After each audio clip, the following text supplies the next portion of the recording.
Hi, welcome to Integrative Preparedness. I'm Steve Smith. When we made the last video, I said that we were going to go on to the next steps of preparing after talking about the first steps, how to get involved. But I want to change the order a little bit because there are a couple of other questions that people ask that I think I might want to interject at this point. And I think that will help understand the process of preparation itself. One of the big ones is, why am I preparing? What am I preparing for?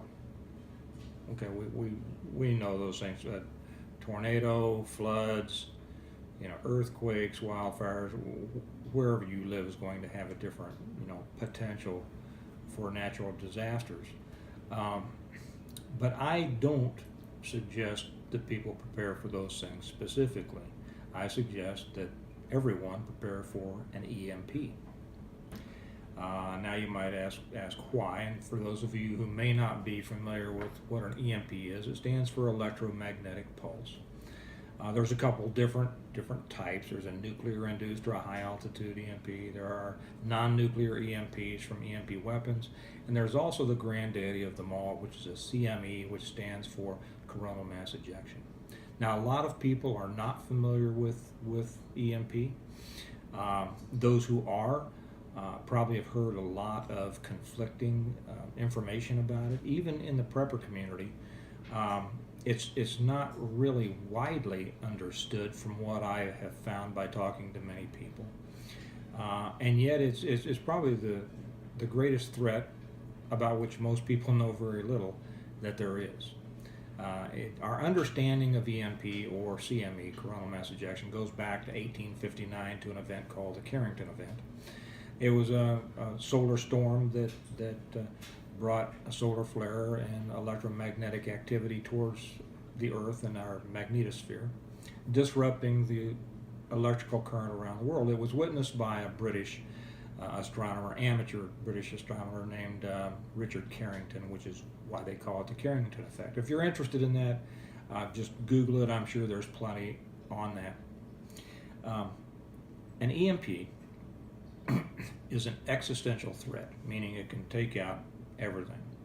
A nuclear-induced EMP, if somebody pops a nuke above us 30 miles to 300 miles, and I'm an old guy, I don't do meters and kilometers and things like that. I go inches, feet, yards, miles.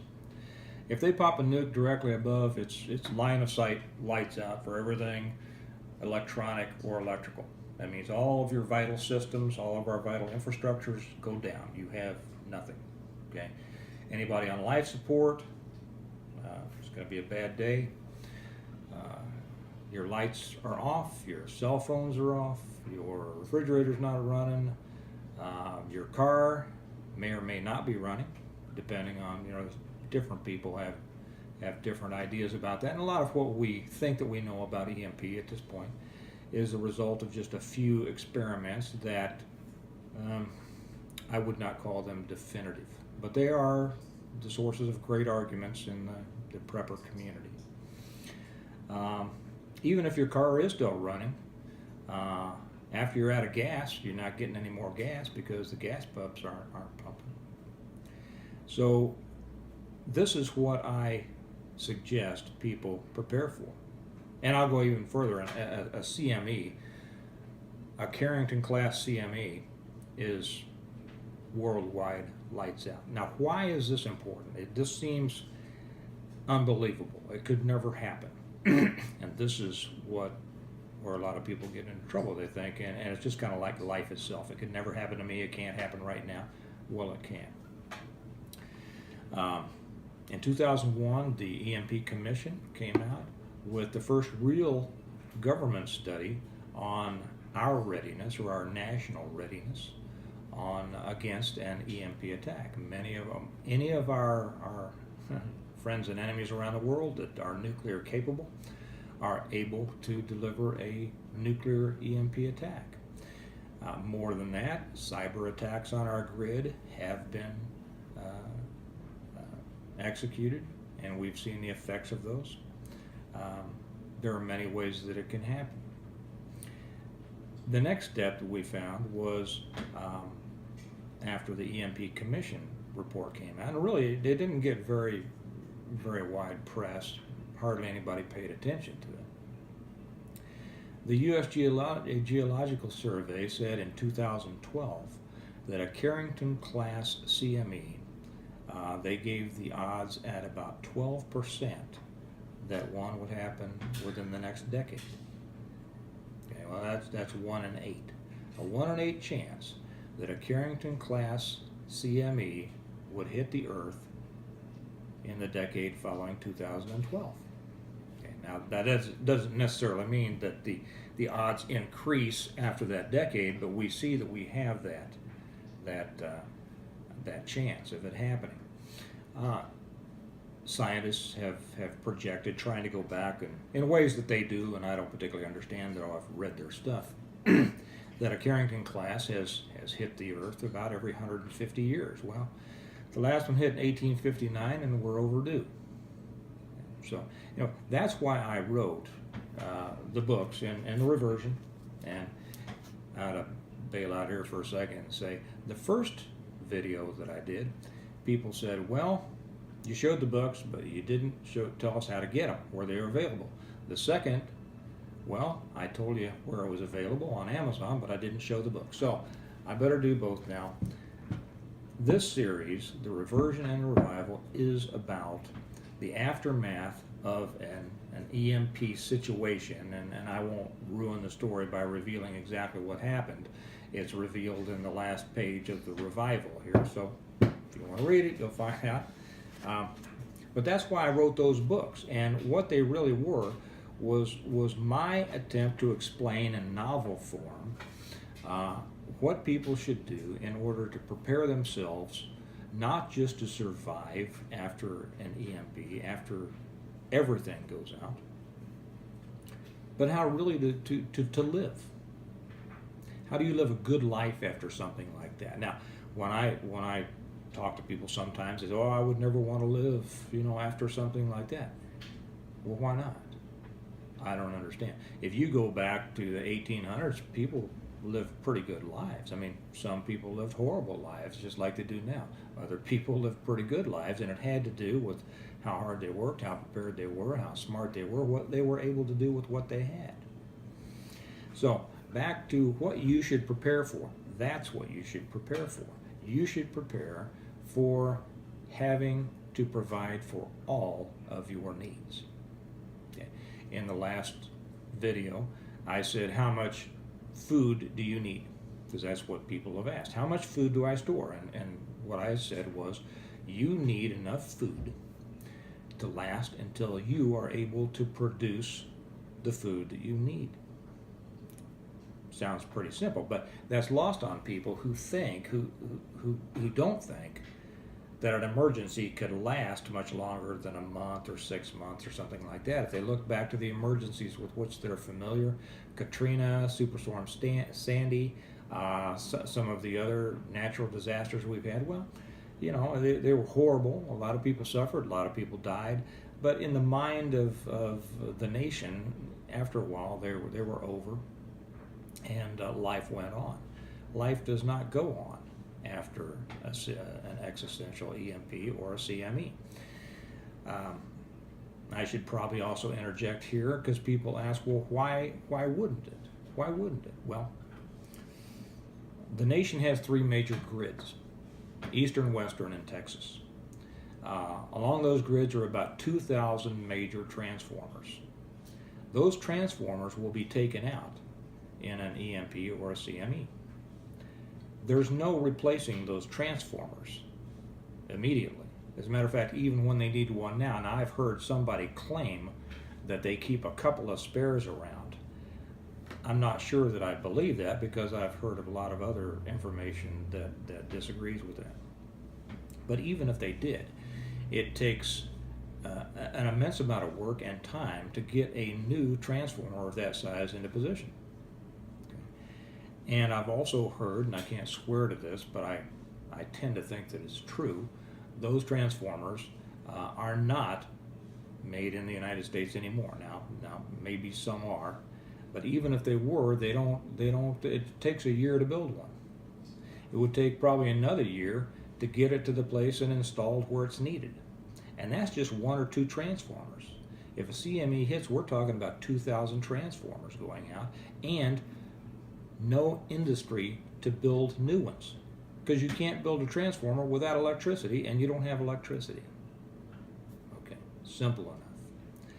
So just imagine we're going back to the 1800s, and you decide whether or not you want to have a really horrible life, if you have a life at all, if you survive, or if you want to be able to live and raise your kids and live a life that was a good life for the people back there, and a lot of them were pretty good.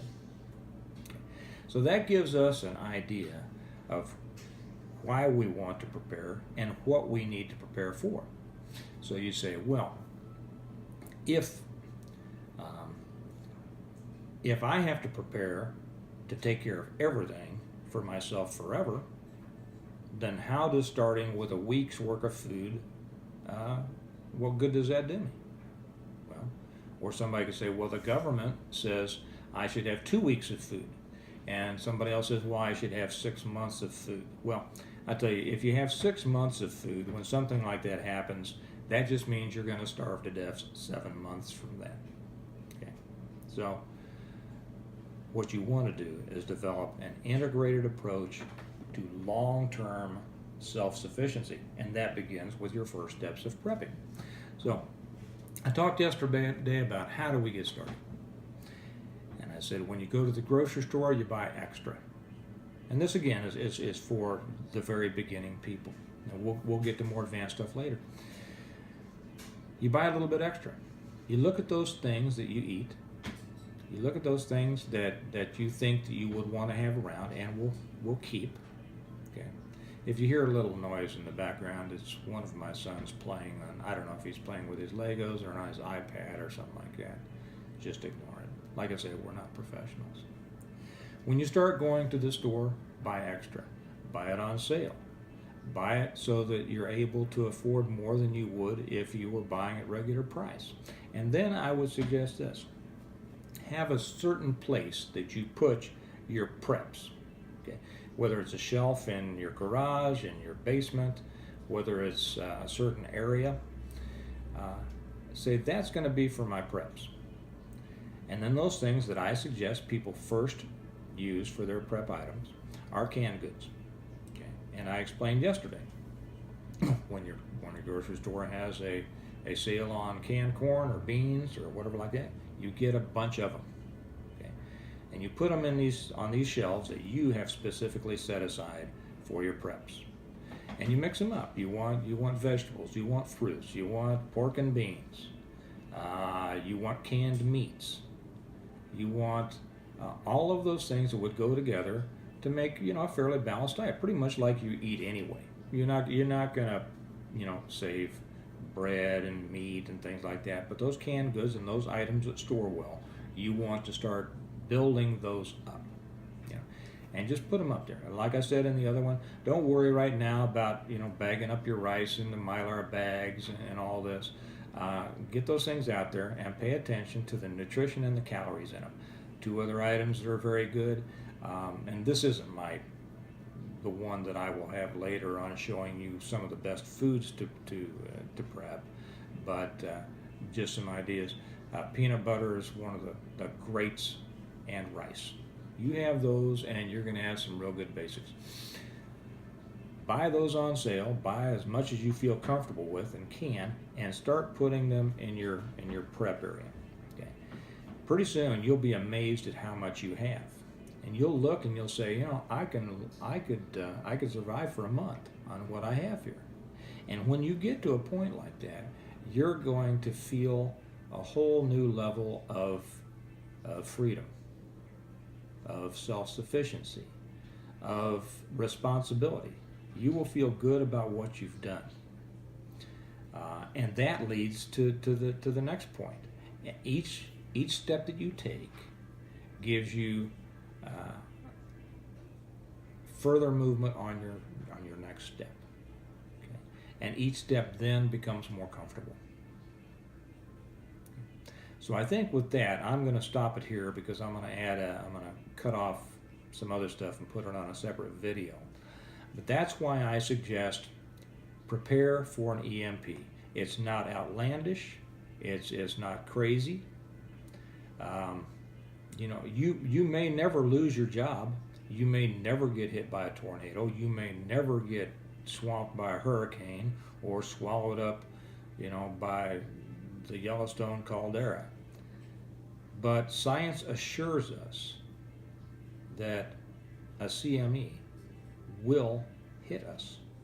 Now, I don't know how much clearer you can be than that. So start with the baby steps, if that's where you are. Build on each step. Start to feel a little more secure. Watch some of these videos. Well, we had a little bit of a glitch there. I don't think we were hit by an EMP, but something happened. So anyway, what I was saying, to wrap it up, just start with the baby steps. You'll learn a lot. You'll become more comfortable. Watch some other videos on EMP and such, and that'll kind of help familiarize you with the real dangers of it. And we'll get back on the next video and go to the next step. So thanks for being here. Bye-bye.